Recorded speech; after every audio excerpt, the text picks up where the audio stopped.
thank you for asking me to do this. I'm a user group leader from EMEA, from the UK, and but I'm also a member of ODTUG.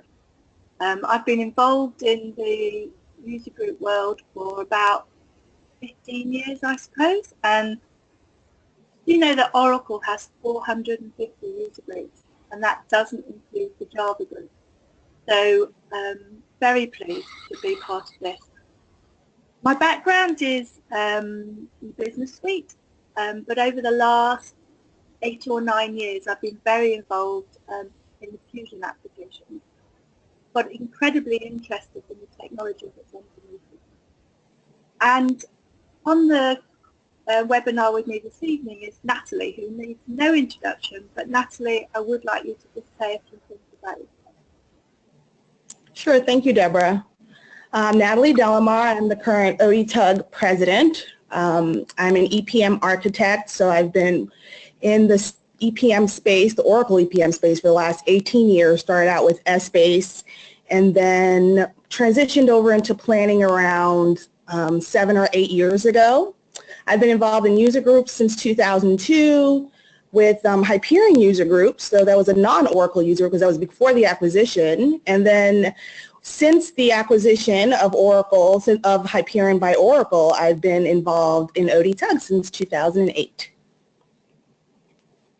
Okay, so the idea of this is that when we get to case scope, we're going to have a session under what's called the bonus sessions, and have a panel session of user group leaders that are at case scope about, you know, the value of user groups today in this modern digital world in which we live. You know, can we not just get everything online? What's the value of actually having a community to get the information? And the idea of these webcasts is just to have a little taste. What are the sort of things that we're going to talk about? So I suppose if we go back to the beginning, you know, why did I join a user group in the first place? Well, I'm with UKOUG, that's the user group that I'm a leader of. But I think for that, what happened was we're an island, and far more, I think, than perhaps in the US, we like to see each other. There's nowhere is that far for people to get together. And I went to a user group event in about 2001, I think, something like that. And I was really impressed. I was impressed with all the things that I could learn and all the things that were going on. But I said to a colleague, oh, there's not much representation here from the company that I work for. And then the following year, the user group was looking for volunteers, and my colleague volunteered me. So that's how I got involved in user groups. I didn't really think about it. It sort of happened. But once I was there, then they can't get rid of me now. Been there forever. But to me, it was around learning from other people. And, you know, we'll talk about it a bit more later, but, you know, learning from people rather than from a screen was really important in those days. And I think even today, where I can get everything online, apparently, I still like to learn from other people direct. So, Natalie, why did you join? Why did you get involved in user groups? Okay, well, I was very involved in the local Hyperion user group in Atlanta, and I really enjoyed the quarterly sessions we had there and meeting people and talking to other industry professionals. And so when Edward approached me about ODTUG Kscope, I was very intrigued. And I also knew that a lot of people I was involved with in a local, an online community called Network 54 would be there. So it was a no-brainer for me to come to that first Kscope after I got the invitation. And that first experience at the conference was so life-changing. What I learned, the people I met, the network, it was just phenomenal, and I wanted to be involved from then on. So from the very beginning, from that first Kscope, I volunteered. So not only was I a member, I became a volunteer right away because I enjoyed the camaraderie so much. volunteering's a funny thing because I've been a volunteer with UKOUG, and I've been on the board since, I don't know, 2003, something like that. And I loved it, and I love all the things that we do. But actually, the more you volunteer, the less chance you get to actually participate in those training sessions. That's true. Very true. Yeah, I mean, so how do you manage to balance the volunteering and the getting what you need from that user group? Well, that's an interesting question. So I would say at the beginning, volunteering, it wasn't at a leadership level, so I was still able to get a lot of learning. So my journey with OD Tug has been like this. So at the beginning was all about learning, because, I had been in this space for about 8 or 9 years. So, I thought I knew my stuff, but then you get to the conference and you're like, oh crap, there's a lot of things I don't know. So it was all about learning, right? And then from there, after I started to feel more comfortable in myself and in my knowledge, it was all about the networking. Networking was important from the beginning and making those relationships because I was learning from people, but I shifted my focus away from learning to just relationship building. And so as my journey with OD Tug progressed from just being a volunteer and going into becoming a leader, it wasn't so much about learning because I had felt I was very secure in what I know. It was more about making those relationships and continuing my learning throughout the year. Yeah, I think that's really important. Those networks that we get mean that the learning doesn't stop when you leave the venue. You can reach out to, you have a network of people who you think, oh, they'll know the answer to this. I have a great story around that. So early in my journey, probably about 2011, I had met, there's a volunteer by the name of John Boothe. I remember I was doing something and I crashed my development environment. And I was like, oh crap. And I couldn't get one of my peers or colleagues from my firm on the phone, and I really needed to get back up. I was able to call John, and then, he did a WebEx session with me and got me running in like 15, 20 minutes. And I can't say how many times that I've come across an issue or a problem I have with the technology that I've been able to reach out to my OD Tug colleagues either via phone call or IM and get an immediate answer to a problem that I'm having. So I can't even put a price tag on that and having those types of relationships. Yeah, I remember once talking to somebody who said to me, I just said to them, what did you get out of this conference? And they said, I fixed a problem that I didn't know I had. And, and I thought that was brilliant. He said it was just one throwaway line in a presentation, and he was able to go back and fix something which he thought was an annoyance, not a bug. And he said that was worth it for the whole event, because he just lived with it. He didn't know it was a problem. So yeah, and there are so many stories like that. And I think perhaps I want to go back to why I joined Kscope, but I think perhaps, one of the big benefits to me is I don't know what I don't know. And it's just all of those conversations that go round the presentations. I will look at presentations and think, oh, I want to go and learn something about that, or that one looks interesting to me. It will be the conversations that creates, and the conversations in the corridor, that learning by, I call it learning by osmosis. Those are the things that I get real value from, because I could go online and Google a problem that I have, and I might find an answer. Or if there's something I want to learn about, you'll laugh at this, Natalie. I've been in a training course today about EPBCS, which I just about know what it stands for, and I've been Googling all day, what's the difference between the enterprise version and the ordinary version? And, you know, I can get answers, but it doesn't make a lot of sense to me. But I was able to reach out to somebody and say, hey, talk to me about the differences between these two things.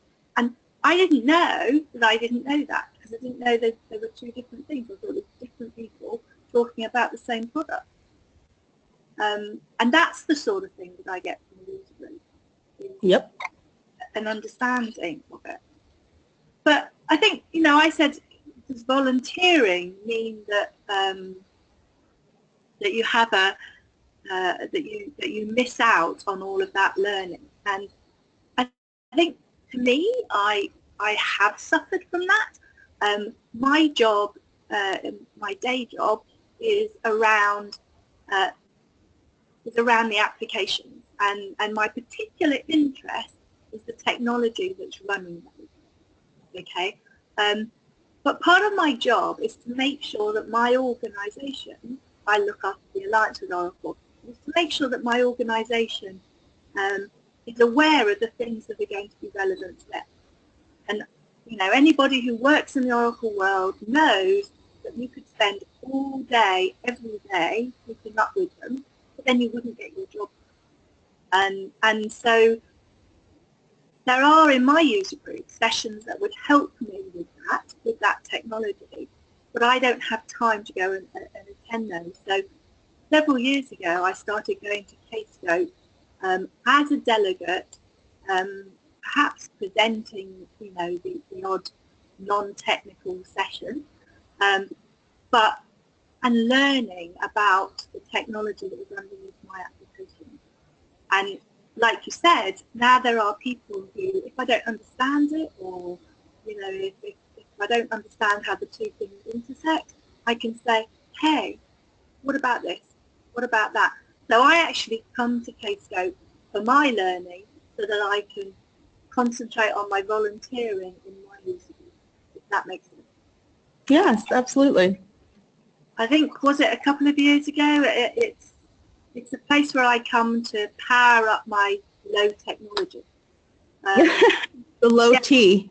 The low T, yeah, to come and get that injection so that I can so that I can pick up the information that I need. There's a question that's just come in, Natalie, asking about a mentorship program within ODTUG. Do you have a mentorship program? We have a leadership program that takes about 6 to 8 applicants a year. So that is a form of a mentorship program.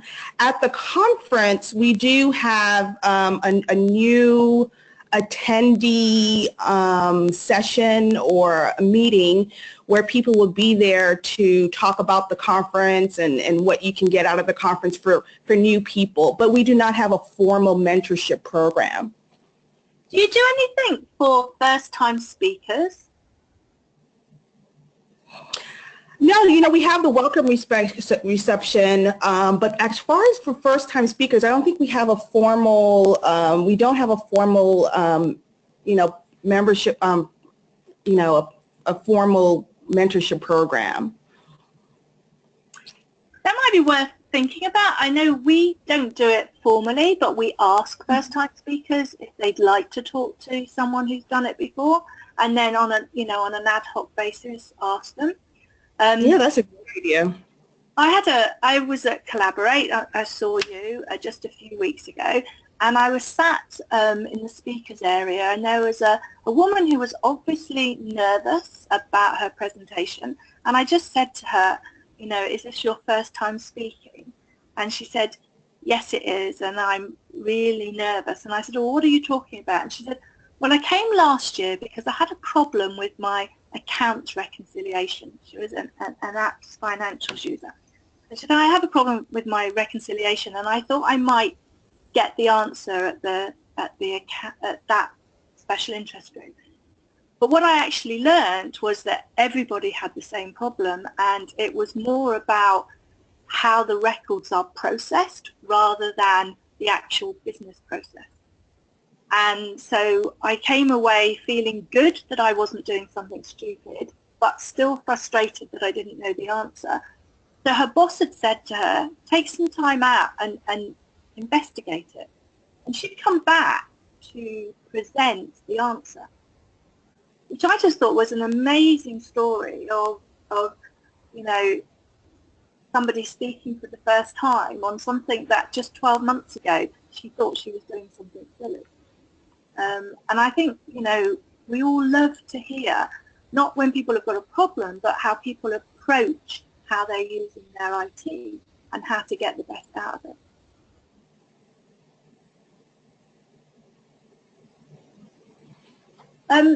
So one of the other things that I think that the user group gives me, especially at Kscope, that I wouldn't get from an online forum or from Googling something or from the masses of webcasts that are available, is that ability to talk to product management. I think influence is an incredibly important thing. That users get the opportunity to influence Oracle, but also that ability to talk to product management about where they're going with their, it's not the same just to look and see, well, here's a roadmap. Oracle themselves don't actually really publish roadmaps that far in advance, but to have a presentation and be able to have that conversation. And I know at Kscope we get fantastic support from product management in the technology areas. And I find that's a user group value that I wouldn't get anywhere else. Yeah, I couldn't agree with you more. So, ODTEG's mission is around 3 areas. It's around learning, right? The education component is about networking, which we already discussed. And the third piece is about using our collective strength to influence the direction of Oracle, right? And that has been so invaluable. So at Kscope, we have a symposium on the EPM side. We have the EPM symposium where the product managers are there to give us a peek into the future, right, the roadmap. And they ask they ask how we feel about it. They ask for our opinion, and we get to interact with them, and we can use our strength as a user group to actually influence what is happening. And so they have come to us, Oracle has come, we value the symposium, we value coming to Kscope because we learn so much. Not everybody can be on the customer advisory board, right? Oracle does have that, but there's a strength in numbers. And at Kscope, we have such a critical mass of all different types of representation from not just industry, but from vendors, from other consulting partners, and small companies to large companies, that you really get a diversity of attendees that Oracle can use to influence their product roadmap. So I agree that influence of Oracle is so key. I throw this example many times in that I remember a few years, 5 or 6 years ago, I can't remember how long ago, but Oracle was rolling out a new product, and they thought it was ready, and they were going to sunset one of another product, and there was such a revolt in the room that it really made them rethink the features in the new product, and to ensure that there was parity before sunsetting the old. And that's just the power of what happens in user groups and being able to do that, which affects our everyday jobs. I don't know if it's in my current manifesto, but I remember when I first started and got involved in the user group volunteering, I worked for a very large partner, for a diamond partner of Oracle, and we got pretty good access to Oracle. We were a major player, and I could ring development, and I could, talk to my partner manager and get pretty good access. But what about the smaller partner? What about the smaller user? Like you say, on a customer advisory board, it tends to be people spending a lot of money with Oracle. And I just felt that everybody that invests in Oracle software deserves that same access to Oracle. And absolutely. that is the value. That's a real value of Oracle. And you know, I work in the Fusion applications today, and one of the big things that I'm really proud of in my career is that when Oracle first talked about those applications, Fusion applications, now called cloud applications, when they first talked about it, the user group community said, please don't do this without us. And they said, yeah, we'll listen to you. Now, I've said at the very beginning of this call, there are 450 user groups, and they wanted us to, you know, work together, but we did. And, you know, I was really privileged to be part of that. And Oracle did listen. And I remember that one of the white papers that we put together was doing a comparison of business processes between the selection of what's now called on-premise applications. And there was a particular functionality in financials, and the white paper said, please don't take any of these, none of them work properly. And Oracle came back and said, well, will you sit down and talk to us and tell us what's missing? Now, I am sure people had said previously in each of those products, this doesn't work the way we want it to. But actually, when their entire user base is saying, you know, which is the best product that's got this process in, which is the best product that's got this, and they're saying none of them do this properly, then they listen. And they wouldn't have listened to an individual about that. They wouldn't have changed a process because one company said it doesn't work. And I think that, you know, that is testament to the fact that we have a discussion with Oracle, which even if you're in a forum or an online community, it is not as interactive as you get with a group. And that doesn't even mean you have to be in person all the time. You know, for instance, Natalie, I know that you're in China this lunchtime or the middle of the night for you. The middle of the night. But when you leave that customer, you can carry on and work virtually with them because you have that relationship that's being built face to face.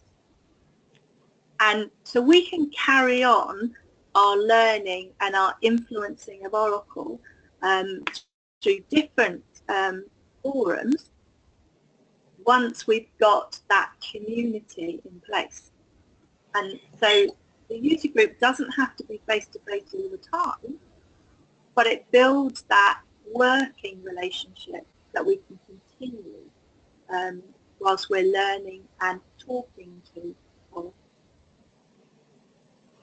Absolutely. So what I thought, so we're going to carry this discussion on when we get to Kscope, and we're having a wider panel that's going to include other user group leaders from within Kscope and from outside, people that are that are regular attendees of Kscope. And I thought that what would be good would be to hear from the people that are on this webcast, that are going to listen to this webcast afterwards. And I put something out on Twitter as well. You know, why did they get involved in user groups?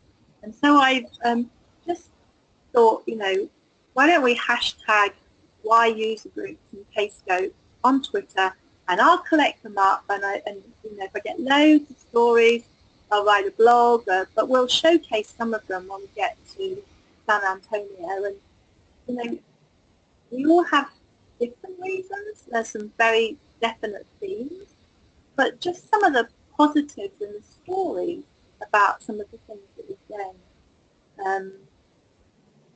And then I just thought that to finish off our conversation, tell me what you've got personally out of being in the user group. How's that helped your career? Yeah, so for me, I would think the most important thing I got was the encouragement and the confidence to leave industry and to go into consulting. So I was very complacent in my career.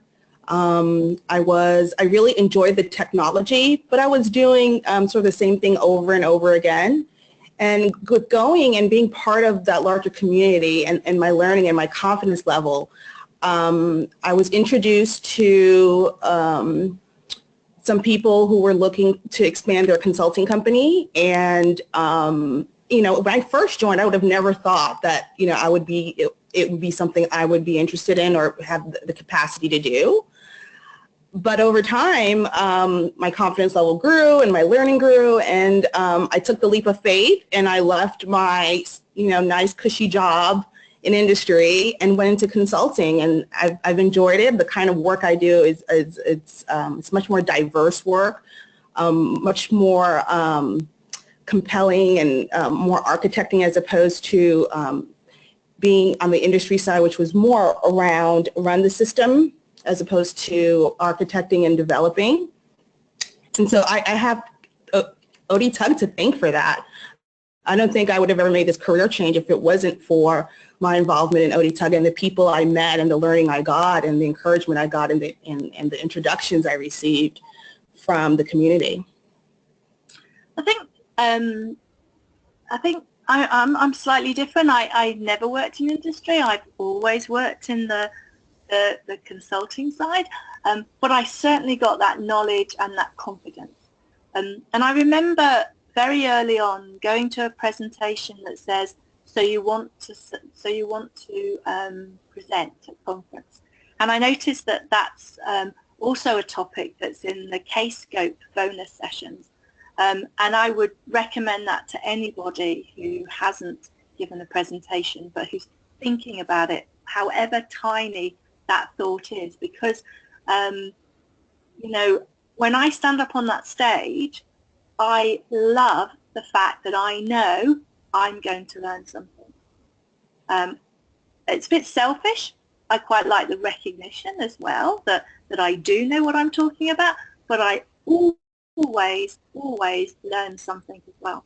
If I can get engagement with the audience and I give my presentation, they will ask questions that will make me think as well.